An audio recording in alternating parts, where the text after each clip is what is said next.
안녕하십니까. 5분 신앙칼럼 헛고마TV 심성규 목사입니다. 오늘의 신앙칼럼 주제는 복음의 위탁입니다.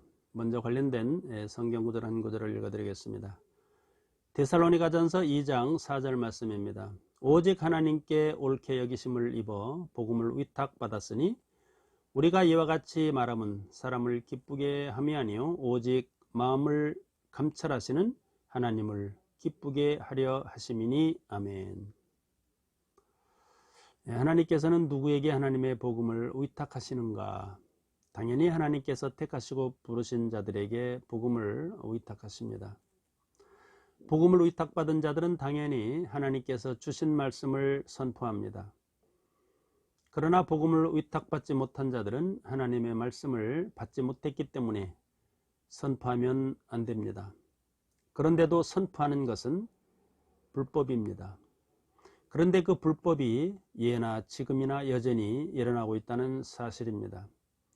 그것이 가능한 것은 사람이 누가 하나님의 부름을 받았는지 부름을 받지 아니했는지 알지 못하고 또 성경 말씀이 학습되어서 있다면 얼마든지 사람들을 속일 수 있기 때문입니다. 성경에서 부름을 받지 못한 자를 거짓 선지자라고 말합니다. 에레미야 23장 21절 말씀에 보면은 하나님께서 보내지도 또 이르지도 않았는데 다름질하여 가서 예언을 하였다라고 하는 말씀이 나옵니다. 또 에스겔 13장 19절에는 이들은 두엄금의 보리와 두어 조각의 떡을 위하여 거짓말을 지어내어 하나님의 말씀인 것처럼 예언한다는 말씀이 나옵니다.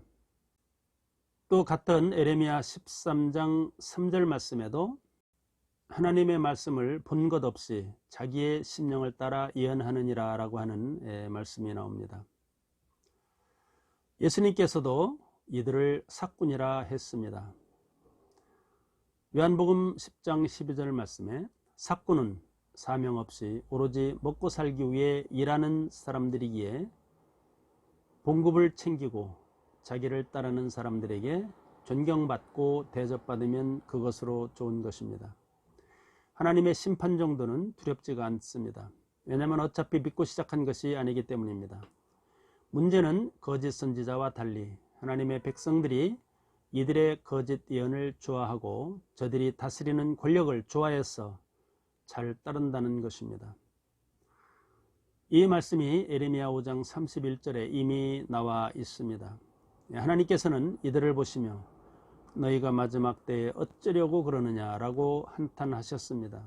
그러므로 하나님의 백성들은 하나님께서 주신 믿음과 성령이 주시는 말씀을 분별해야 합니다. 분별하지 못하면 거짓 선지자들이 예언하는 그 예언을 따를 수밖에 없게 되고 그들과 한 통속이 되고 구원에서도 멀어집니다.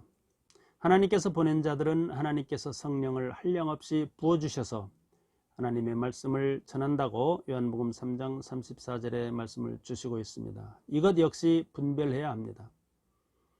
하나님의 보낸 자들은 사람보다 하나님을 기쁘시게 하기 위해 복음을 전하는 자들임을 우리가 참고해야 됩니다. 듣기로는 다 같이 들리고 또 은혜 받을 수도 있습니다. 그러나 그들 가운데는 하나님께서 보낸 자도 있고 보내지 않은 자도 있다는 사실을 우리가 알고 그 말씀을 통하여 우리가 거짓 선지자와 또 참 선지자를 구분할 수 있으면 좋겠습니다. 그렇지 않으면 구원이 멀어질 수도 있기 때문에 참으로 조심해야 된다고 믿습니다. 감사합니다.